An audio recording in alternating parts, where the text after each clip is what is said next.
Salut tout le monde, c'est Jinji, on se retrouve pour le RPG Week saison 2 numéro 39 et donc dans la rubrique Jinji Daily dans le cadre du RPG Week saison 2, on va parler de la clé qui permet de garantir une partie durable. Et quand on dit une partie durable, tout ce qui a été explicité par Atomic Fusion, c'est une campagne durable.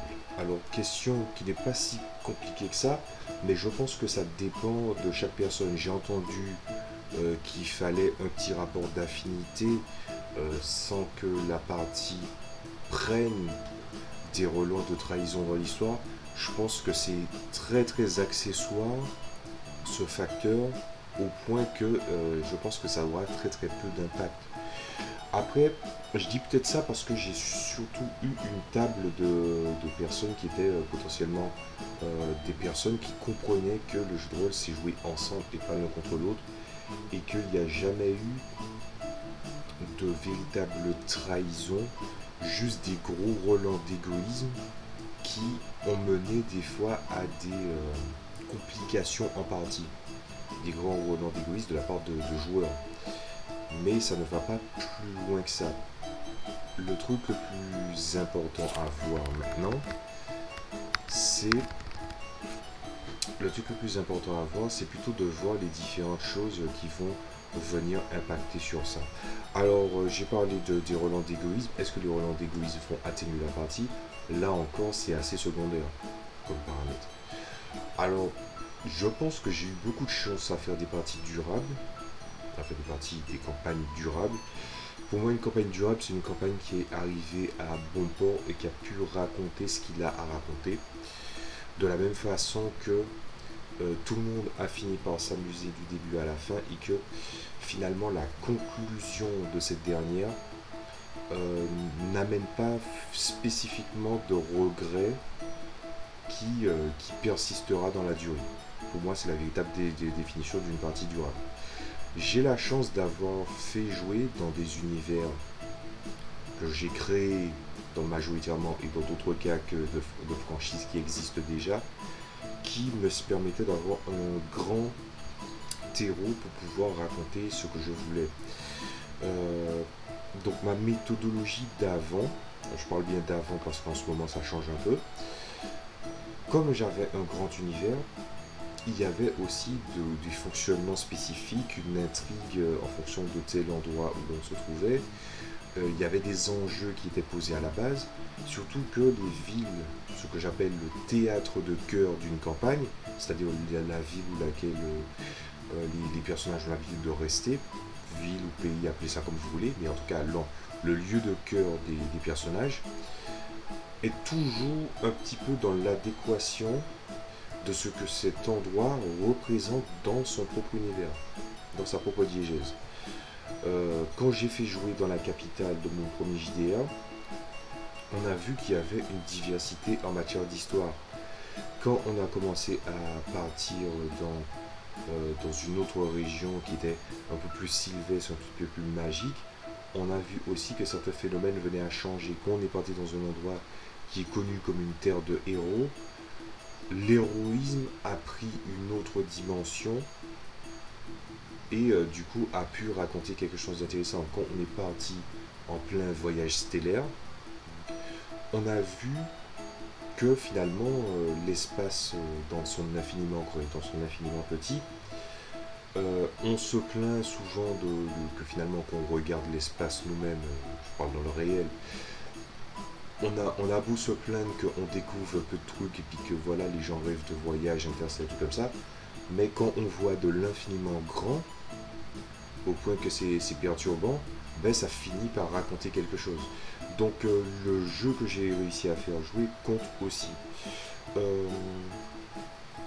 Qu'est-ce que je pourrais dire d'autre? Je pense aussi que il ne faut pas nécessairement de parties qui demandent, il ne faut pas spécialement dans une campagne que les joueurs savent ce qu'ils doivent faire. J'ai entendu dire d'autres personnes qui ont répondu qu'il fallait un objectif dans la campagne. Les objectifs dans la campagne, je n'en avais pas vraiment. En fait, je ne me rappelle pas en avoir eu des conséquents. Pour la simple et bonne raison que les joueurs ne savent pas du tout la personnalité de ce qu'ils vont jouer. La plupart des personnages qu'ils jouent sont monolithiques, voire même des garissous dans le pire des cas. Ils jouent des personnages qui ont tendance à une certaine bienveillance, ce qui peut poser certains problèmes. Là où justement des fois c'est contrebalancé par le fait que je joue un PJMJ qui est, on va dire, assez dense pour pouvoir montrer d'autres axes de réflexion. Mais j'aurais voulu quand même par un moment que ce soit eux qui puissent le faire. Donc non, des objectifs au début on n'en a pas besoin non plus. La clé pour une partie durable, je pense que l'univers c'est une bonne réponse, mais ce n'est pas une réponse qui... je pense que s'il y a une multitude d'interprétations, l'univers a un gros pas là-dedans, et aussi son accessibilité. Et justement, ça me permet de lancer sur un truc, c'est que il y a François Le Temps de JDR-D30 qui a parlé des avantages et des désavantages de jouer dans des univers crunchy, donc épais, et des systèmes extrêmement simples. Donc à échelle de comparaison, oui, je vais vous montrer une échelle de comparaison. Voici un JDR qui a l'air crunchy, c'est le livre de Warhammer V8, hein, mais le livre de JDR c'est plus ou moins ça. Voici un livre qu'on considère comme crunchy et voici un livre qu'on considère comme simple. 320 pages, 81 pages. Voilà. Donc, en prenant en compte cet univers-là, il y a aussi le fait que ce qu'on peut faire dans l'univers, c'est important, mais aussi, c'est est-ce que l'architecture du système permet d'arpenter certaines limites. Et ça, c'est assez intéressant. Après, il y a une autre façon de faire une partie durable. Mais ça, c'est pas tant un paramètre, c'est un bonus qu'on pourrait ou pas cracher dessus. Et ce bonus, c'est quoi? Je pense que c'est le fait que vous jouez à un jeu qui a une latitude de gameplay qui finalement peut prendre le pas parfois sur l'univers dans lequel vous jouez. Je parle notamment de jeux comme Pathfinder ou Donjons et Dragons. C'est des jeux où tu peux tester des tas de compositions, des tas de personnages différents. Et il y a des joueurs qui jouent dans le but justement de construire ces personnages-là. Il y a des personnes qui ont un délire presque, on va dire, sportif, compétitif. Bon, je sais pas que j'ai pas une bonne opinion des sportifs, c'est juste que il y a des sportifs qui sont des fois un peu décérébrés et qui ne vivent que par leur passion. Et moi, je me méfie toujours, et c'est pas en fait finalement je déteste pas tant les sportifs que ça, c'est que je déteste les gens qui ne vivent que en regardant par leur prisme de leur passion. Parce que finalement, ça fait des personnes monolithiques et des personnes qui sont tout le temps en train de parler de ce qu'ils font ad nauseam. Voilà. Ben, quand tu prends ce genre d'univers-là, il y a des différentes façons de voir. Il y a des gens qui choisissent des personnages en fonction de la classe qu'ils vont jouer, d'autres qui vont jouer en fonction de la race. Moi, dans ce genre de jeu, je joue toujours en fonction de la race et de l'histoire et l'héritage qui pourrait être apporté vis-à-vis de l'univers. Quand tu regardes ces différents paramètres d'optimisation, ça peut aussi apporter une partie durable parce que finalement le but, certains trouveront que la véritable conclusion, c'est que les personnages passent niveau 20. Cette espèce de côté un petit peu compétitif, même presque vidéoludique, de vouloir atteindre le niveau maximum et d'avoir poncé tout ce qu'on a eu à poncer avec le personnage. Voilà. Est-ce que je suis d'accord ou pas? Pour l'instant, j'en sais rien. Puisque là, je suis en train de jouer à Pathfinder, mais j'ai dû faire quelques modifications pour équilibrer entre guillemets le jeu. Hein. Et de l'autre côté, je pense qu'il y a aussi le plaisir d'être ensemble. C'est évident que les gens ont envie de raconter une histoire ensemble et que je parlais de ça, on m'a posé la question, c'est quoi la recette pour raconter finalement une bonne fin. Ça a été dit, ça a été posé dans la RPG Week. Et il y a aussi cette notion de est-ce que tu as réussi à raconter tout ce que tu as à faire avec ton personnage. Et le coup, c'est que il y a plusieurs structures que viennent créer certaines personnes autour de leur personnage. Il y en a qui partent de point de vue d'une quête initiatique, il y en a d'autres qui voient qu'ils ont une thématique, une question qui finalement part gouverner leur vie, et quand ils s'en affranchissent, ben, ça peut être le point de conclusion ou le fait de raconter une nouvelle histoire après ça, et finalement se rendre compte des conséquences. Toutes ces choses-là font ce qui constitue finalement la clé d'une partie durable. Maintenant, on va parler de choses un petit peu plus, on va dire un petit peu plus complexes. C'est que je ne vois pas vraiment. Est-ce qu'il y a des gros facteurs qui permettent de déterminer une partie durable? Après, c'est vrai que dans mon cas, dans les expériences que j'ai eu des campagnes qui ont duré 3 parties, des campagnes qui ont duré 7 parties, il y a des campagnes qui ont duré voilà, un an et demi, presque 2 ans. Et à chaque fois, c'est le même problème en fait, c'est pas un problème, c'est plutôt une bonne chose, mais c'est j'ai pu raconter ce que j'avais à raconter. Les fois où je pensais que j'avais fini de raconter des trucs, je pouvais raconter autre chose. Et finalement, le point d'arrivée était le point de satisfaction que les joueurs avaient de leur personnage. Sauf que, est-ce que ça peut être une réponse viable? Je ne pense pas. Puisque réfléchir à jusqu'au moment où la satisfaction des joueurs atteigne leur apogée et qu'il n'y ait finalement plus rien à dire, ce n'est pas tout à fait vrai. Ça ne peut pas être vrai dans tous les cas en tout cas. Pour la simple et bonne raison que il y a des gens qui restent attachés à leur personnage. Ils veulent le jouer jusqu'à la fin de leur jour, si tu les écoutes bien. Voilà, quitte à ce que les règles finissent par se briser et que l'architecture vient à changer ou ce genre de choses-là.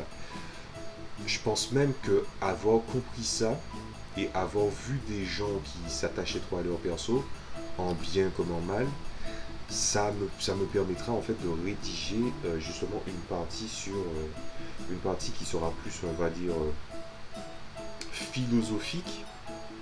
Le mot est gros, mais philosophique, sur justement jouer un personnage dans ce jeu de rôle ou ce genre de choses là, et peut-être intégrer cette philosophie non pas dans les mécaniques de règles, mais d'expliquer avec pédagogie pourquoi justement il faut s'attacher à ces personnages, mais il faut aussi savoir les laisser partir au bon moment. Puisqu'il arrive toujours un moment où les personnages se croient. Au début, les gars, ils ont envie de jouer leur personnage, ils renouvellent, ils ne se remettent pas en question, ils ne mettent pas leur personnage de manière élevée. Les personnages évoluent, mais eux-mêmes n'évoluent pas dans leur façon de faire jouer. Puis ensuite, vient un moment où ça stagne, et ils cherchent des excuses, alors que le problème vient d'eux. Et je n'ai aucune gêne à parler de ça. Il y a des fois ou des moments où les personnages sont restés dans une certaine alchimie, dans une certaine machination, et finalement ça stagne. Est-ce que finalement faire avancer quoi qu'il arrive est un signe d'évolution? Donc mettre un pied devant l'autre, non, ça ne suffit pas. Il faut savoir où tu vas. Et ça, c'est quelque chose qui peut justement entacher une partie. Des gens peuvent tout simplement s'arrêter ou vouloir arrêter parce que leur façon de bouger ou leur direction peut justement être relativement, encore une fois, monolithique et aussi très très rigide, sans vraiment élargir le truc. Alors du coup, c'est quoi ma solution avant de poser justement la question de quels sont les autres facteurs qui selon moi vont constituer la clé? Quelle est selon moi la solution par rapport à ça? Alors moi j'ai ma solution. Surtout que j'ai des joueurs de moins en moins investis. Ce que je fais, c'est que j'ai une capacité à me renouveler tout le temps, mais les univers que je fais jouer ont tous un dénominateur commun. C'est-à-dire qu'ils sont relativement complexes, c'est souvent des univers denses, c'est des univers qui sont travaillés, c'est-à-dire qu'ils ont une codification, ils ont une diégèse solide, on sait ce qu'on peut ou on ne peut pas faire. Et aussi, il y a aussi un truc qui est arrivé récemment, et ça c'est depuis que je joue à Pathfinder, c'est que je me rends compte aussi que les joueurs en matière de connaissance de leurs propres règles, moi compris évidemment, puisqu'il y a aussi des paramètres que je ne connais pas totalement, il y a le fait que les joueurs savent ce qu'ils jouent, ils comprennent le rôle, mais les mécaniques qu'ils ont ajoutées à leur propre personnage, ils ne les appliquent pas tout le temps, malgré le fait qu'il y ait des explications qui ont été données, ou malgré le fait qu'ils ont compris le truc et qu'ils se brident. Alors ma solution que j'avais trouvée pour ça, pour que la partie soit durable et aussi que finalement il n'y a pas de point de stagnation, déjà, avant je laissais souvent du bac à sable. Là, je commence à rédiger de plus en plus le cours des événements. De plus en plus. C'est-à-dire qu'il y a quand même cette liberté, hein, cette fameuse méthode du cône, dont je parle assez souvent. Donc quand vous tapez Gingy, la méthode du cône, ça mettra justement une réponse sur YouTube. Et cette méthode du cône me permet de faire ce que je veux, mais le postulat de base, il est ancré, et les autres, ça sera à eux de raconter leur histoire. Et quand il s'agit de raconter cette histoire en question, ben c'est quelque chose qui est dépendant finalement de la prise d'initiative des personnages. Mais que se passe-t-il quand l'initiative qu'ils doivent prendre est bridée, et quand justement cette rigidité de façon de jouer est présente? Ah ben, ce n'est pas tout le temps de les mettre dans des situations désespérées, c'est plutôt de, comment dire ça, c'est plutôt de prendre le problème à bras le corps, de l'exposer au personnage, mais aussi de bien faire comprendre, surtout que là je fais jouer à Pathfinder, donc je joue avec des niveaux, que le monde n'est pas juste.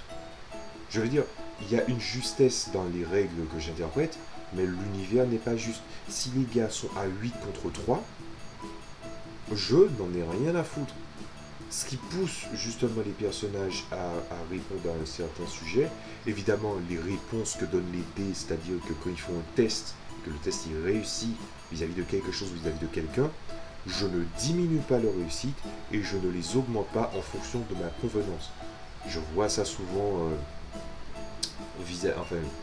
j'entends ça souvent par le biais de certains échos, et surtout écouter ça souvent, surtout récemment, puisque je commence à regarder des trucs sur YouTube où des mecs commencent à raconter leur partie et les trucs par lesquels ils passent.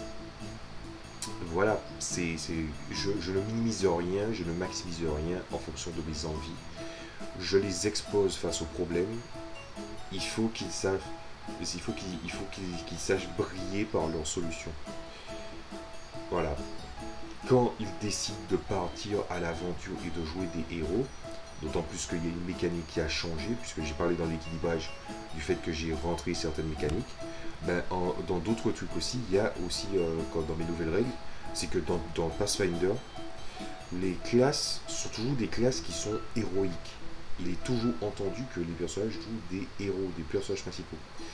Ah ben, il y a des classes héroïques, et il y a des classes que j'invente qui sont non héroïques, en adéquation avec l'univers fractal que j'ai créé, mais aussi en créant finalement de la mythologie autour de ces univers qui a pas mal de zones vides, et que ce vide, il est suffisamment fertile pour que je puisse faire pousser pas mal de choses intéressantes.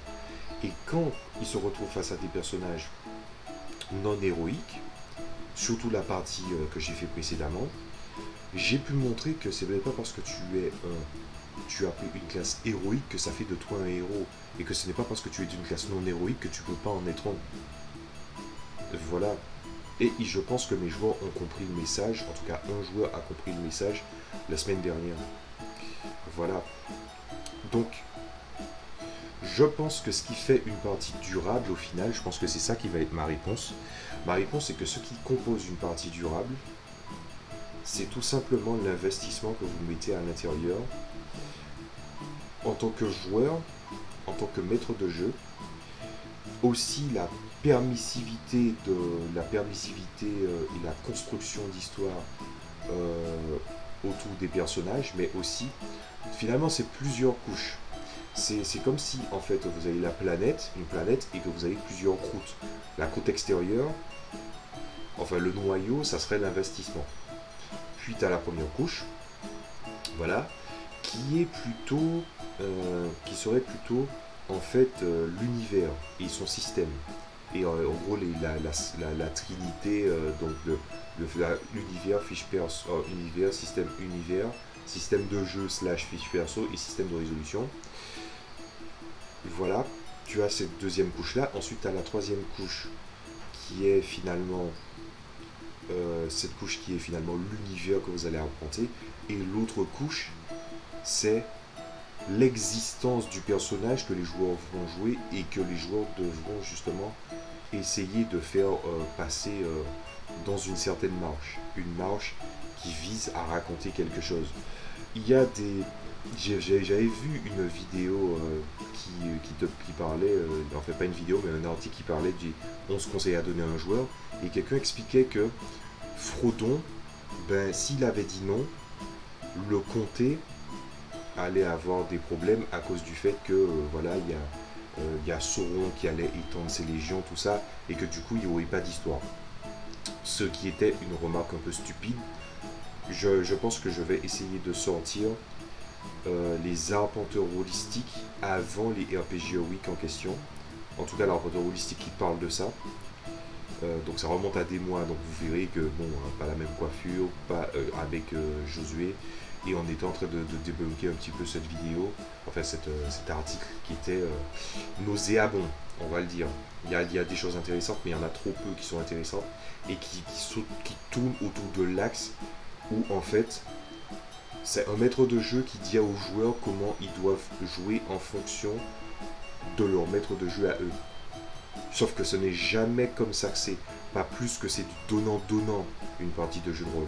C'est pas moi, maître de jeu, je fais des efforts, vous les joueurs, vous faites des efforts. C'est qu'il faut que les gens, ce soit naturel, qu'ils fassent des efforts pour que quand ils construisent quelque chose ensemble, il y ait une alchimie qui finisse par lisser finalement ces contours qui sont assez anguleux ou imparfaits. C'est ça que faire une partie de jeu de rôle. Le jeu de rôle, c'est du... c'est évidemment du ludique, c'est vraiment de l'amusement, mais c'est aussi du comportement social. Et le comportement social, si tu pars du comportement social du donnant-donnant, ça veut dire qu'a priori, si toi tu n'as rien à présenter, eh ben, ça voudrait dire que les gens ne devraient rien avoir à faire avec toi. Sauf que le monde ne fonctionne pas ainsi. Voilà, c'est pour ça que justement, toute personne qui pense que la vie, c'est, enfin, pas la vie, mais parce que la vie, elle est certainement pas du donnant-donnant, mais si les gens pensent que les comportements sociaux et humains, c'est du donnant-donnant, ces gens-là ne valent pas le coup qu'on s'intéresse à eux. Parce que c'est plus que ça. Et je le dis en connaissance de cause, parce que j'ai une famille assez spéciale, qui fait qu'il y a beaucoup de personnes qui voient le monde en donnant-donnant. Et même parmi eux, certaines personnes qui m'ont élevé. Et moi, quand j'ai vu ces personnes, et quand je les vois encore maintenant, elles me font pitié. Voilà, je suis acide là-dessus, et c'est pour ça que j'insiste là-dessus. Cette espèce de métaphore de la planète, avec justement l'investissement du départ, puis les mécaniques du jeu de rôle, puis l'univers, puis ensuite, finalement, faire vivre l'univers, et jusqu'au point, en fait, où, quitte à donner un autre conseil slash révélation, je pense aussi que les PNJ sont les autochtones de leur propre monde. Ça veut dire que la dernière couche aussi, c'est interagir avec les PNJ, mais aussi comprendre suffisamment d'eux pour que ton personnage finisse par, métaphoriquement parlant, avoir le visa et enfin, ne plus avoir besoin du visa et d'être naturalisé de ce monde. Dire, ce personnage-là, mon personnage, à la fin de la campagne, il appartient à ce monde. Et ça ne sera pas le point final. Ça sera le point où la perspective va changer et va encore relancer plus loin la durée d'une partie. Je pense que c'est ce qui a fait que dans certaines campagnes que j'ai fait, ça a pu se renouveler. Et aussi, je pense que c'est comme ça que c'est ça la véritable clé de la campagne. Il y aura probablement d'autres réponses tout aussi pertinentes, mais c'est la conclusion à laquelle j'arrive. Bref, je pense qu'on va se quitter là-dessus. Bon, par contre, la musique que j'ai mis en fond, elle est chiante, vous avez vu ça. Je vais essayer de ne pas la réutiliser par la suite. En tout cas, N'hésitez pas à me dire ce que vous en pensez, à partager la vidéo si ça vous a intéressé, puisque je pense que cette notion de campagne, il y a toujours eu cette espèce de fantasme, je le vois encore en lisant certains commentaires YouTube sur certaines vidéos, surtout anglophones, qui en fait, il y a toujours ce fantasme de je veux faire une partie, mais la partie se casse la gueule. Enfin, je veux lancer une campagne, mais la campagne se casse la gueule au bout de certaines parties. Donc, n'hésitez pas à partager les trucs et aussi à me dire ce que vous en pensez. Quoi qu'il en soit, je vais vous laisser. Je vous dis à la prochaine fois. Salut à tous.